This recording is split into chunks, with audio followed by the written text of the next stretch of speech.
great title this is. Definitely. I like this one. Couldn't ignore the title, so I definitely had to make sure I caught this one. So let's see just how much evil there is when we read this IMDb plot. In a remote village, two brothers find a demon-infected man just about to give birth to evil itself. They decide to get rid of the man, but merely succeed in spreading the chaos. Yes, give birth to evil. This is gonna be good. This has to be good, right? Well, we'll see. Well, okay, I'm not really gonna hide it. I'm just gonna say, off the top here, this is new. This has been shown at some festivals, and I know it's coming to Shudder very soon. And all I can say is that I was thinking about it after I watched this one, and I said, the last couple of movies I've watched with evil in the title have been just that. Evil Dead Rise, Speak No Evil, and now When Evil Lurks. These are movies that have definitely had evil in the title and definitely evil in the movie. I'm sure lots of you guys saw the latest Evil Dead Rise, so the blood fest that ended up being, which we expect from Evil Dead.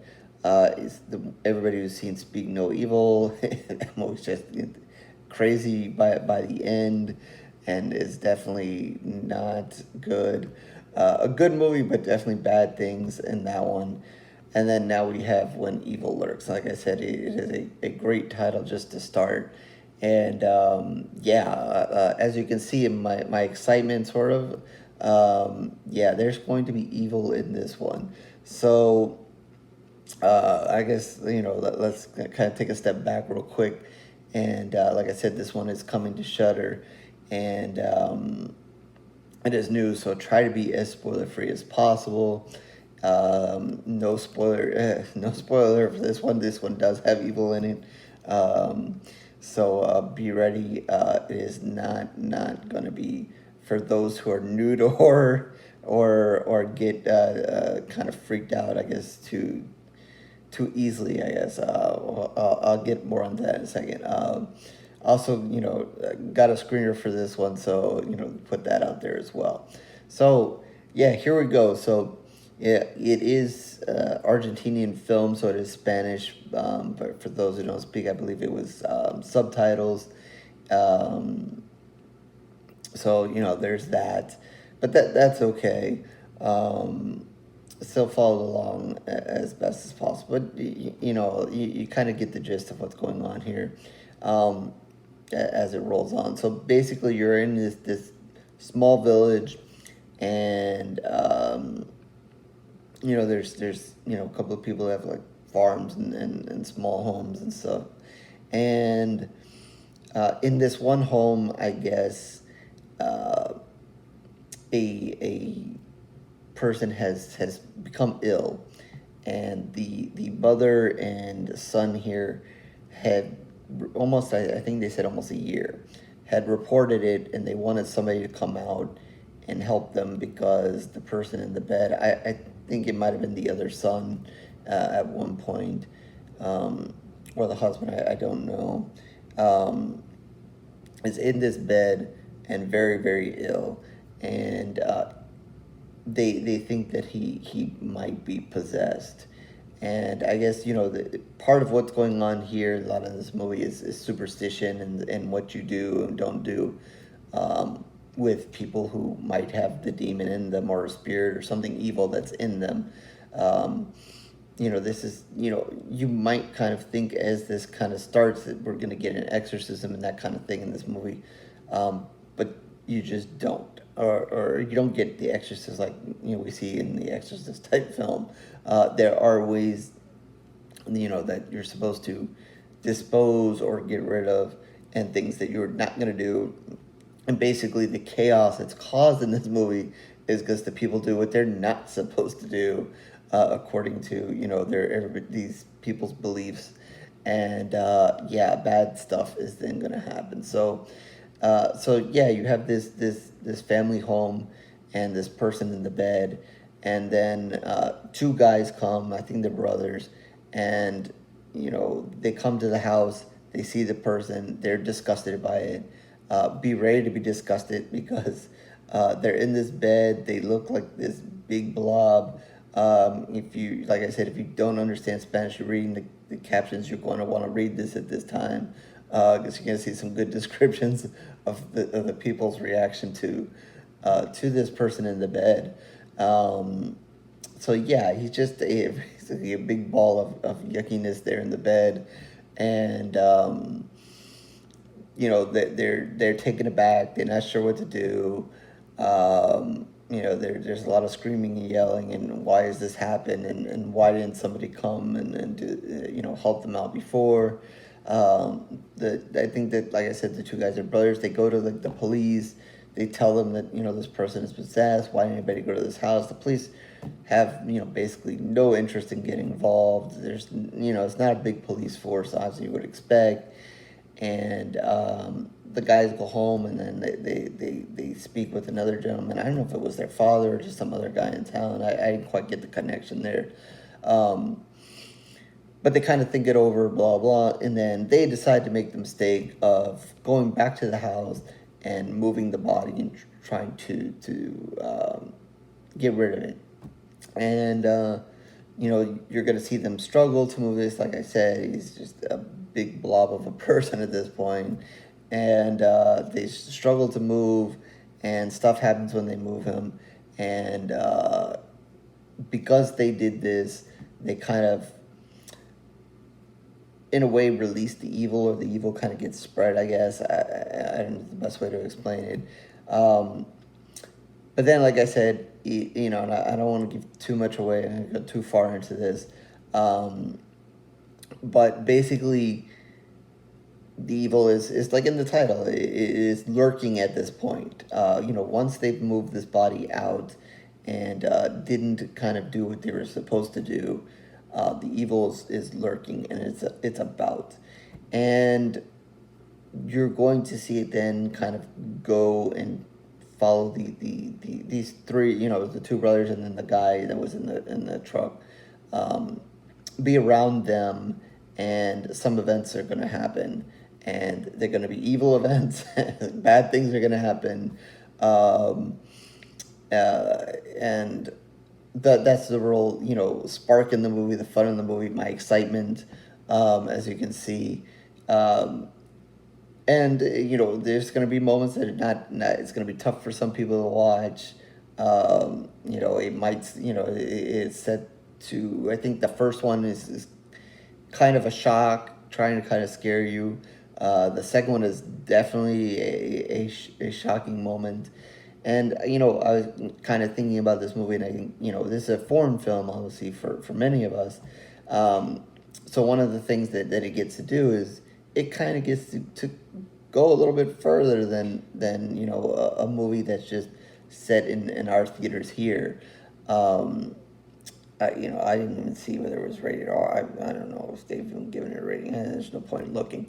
But since it's a foreign film, they get to go kind of that step further. So if you're a horror fan like me that sometimes gets frustrated that's like, like I wanted to see more, I wanted to see them do that. As I was kind of thinking about it, I was thinking about, we went through that stage and after 2000 where, they put out a lot of movies that could have been R if they really wanted to, but instead made it PG-13 because they wanted the teen audience, even though we know most of those teens are just watching their phones as the movies goes on. So there were so many movies that could have been better, or at least death scenes that could have been better, that we could have seen, but because it's PG-13, it's here comes the stabbing, but then we look away and we just see blood fly, or just screams and that kind of BS.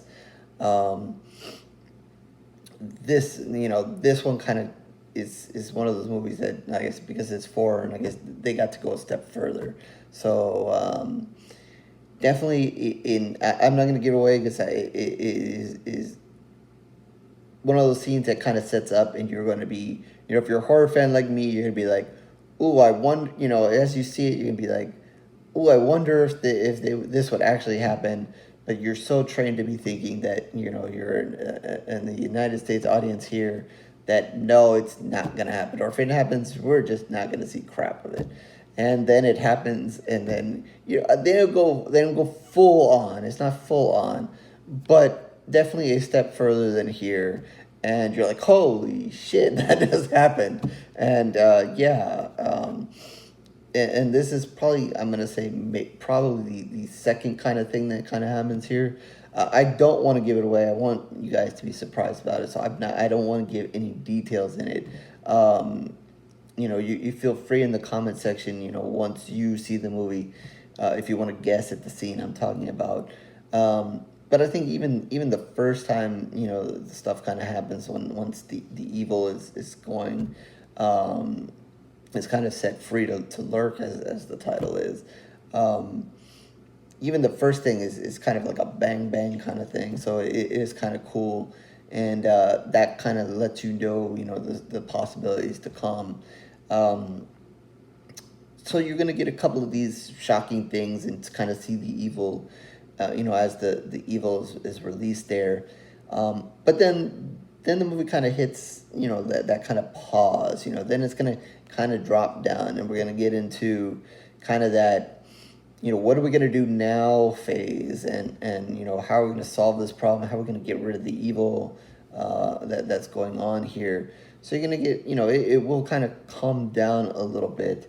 And then there's an introduction of some woman who, I guess, she's dealt in these kind of things before. She has experience, and you're going to kind of learn a little bit more about the evil, and what she has to say about in that. So the movie kind of takes time out after all this evilness and excitement. So you're gonna get a chance to kind of catch your breath.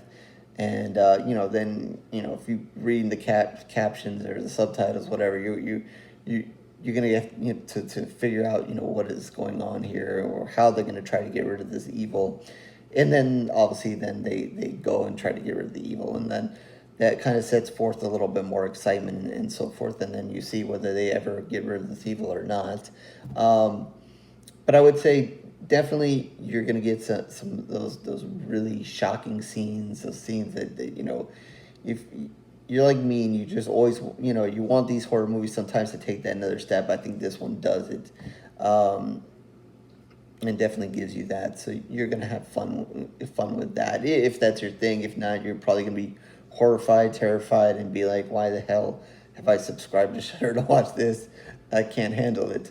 And yeah, it's definitely, there's not a movie that you want as your first horror movie, unless you're really, really eager to be a horror fan and just want to be thrown into the fire.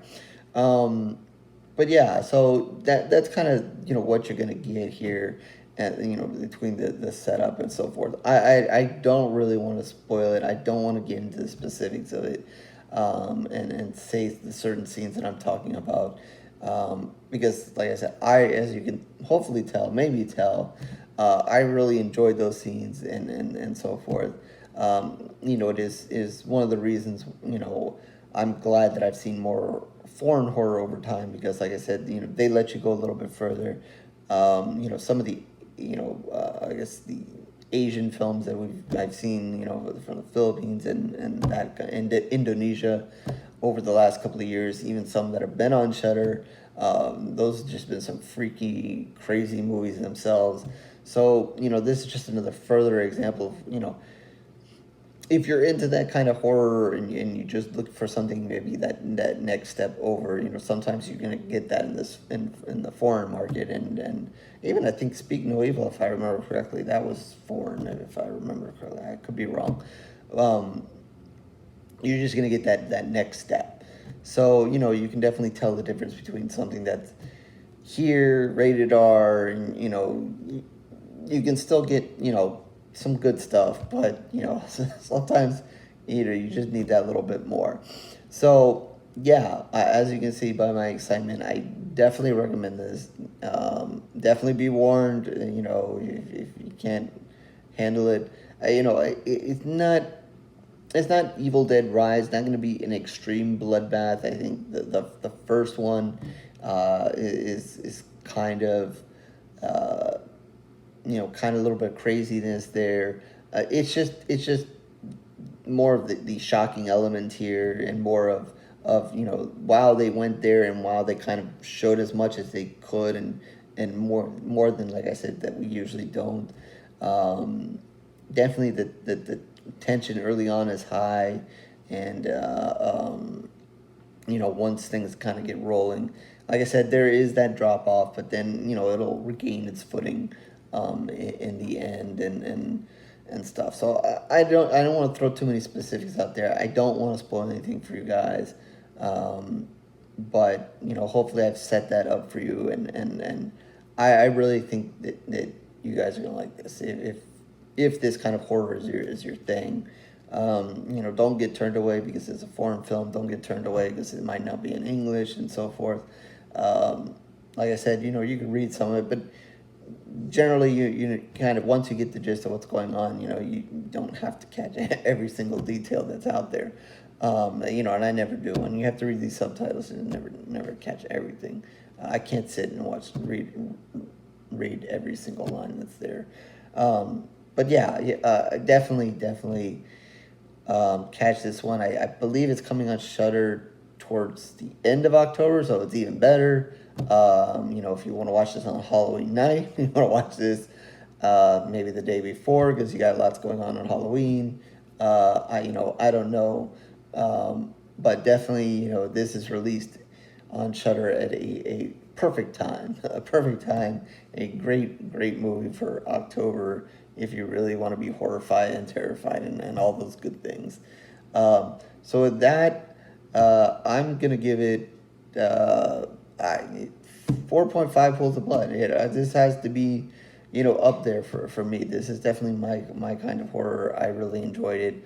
Like I said, the only fault I really got in is that after all that excitement, it kind of drops down a little bit, and I would have wished to just kind of continue on with the horrifyingness of it. But that's really my only complaint with it. Otherwise, I enjoyed it a lot, because it's just those moments, and so forth. And the story's there. It's a simple setup. People are freaked out in this small town by the evil that's there, and what you do, and then how to deal with it. But so I'm gonna give 4.5 pools of blood, easily, right up there with probably one of my favorites I've seen this year. And it is not gonna be for everybody. Some people are gonna, like I said, not like it because they're gonna get too freaked out, or it's just not their thing. But to everybody has their own list. Everybody has their own way of horror movies that they like. I like this, and I'm looking forward to the next movie with evil in it. Maybe I've missed one that I've seen with evil in it that I didn't like. I don't know. Probably have. I don't know. But just this one, along with the two that I mentioned before, just spring the goodness of evil. I don't know if that makes any sense. But yeah, 4.5 pools of blood out of 5. And I don't even remember what I gave Evil Dead. And I don't even remember what I gave Speak No Evil. I just know that was just crazy. But yeah, anyway, and yeah, so that's 4.5 pools of blood out of 5. My excitement has me off here at the end here. So horrorreviews.blogspot.com is where you can find more of my reviews, written and video, obviously more video reviews of late. Subscribe, like, all those things you want. Everybody wants you to do. If you just want the video reviews, if not, no worries. Trying to keep you guys entertained with the shorts. So please visit that section as well. And Twitter, Facebook, information down below as well. Reach out to me there. Still there if you want to talk horror, talk this movie, other movies, or you have something for me to review. Feel free to contact me through that. And definitely in the comment section, if you want to guess at the scenes I'm talking about, I would say try not to spoil it for everybody who might not have seen the movie yet, but if you want to talk about it down there, please feel free to do so, and let me know your thoughts once you get to catch this movie. So hopefully you enjoy it. Hopefully it's a great October movie for you and your Halloween October fun. or just if you need some evil during October. So with that, I will catch you in the next review, horror fans.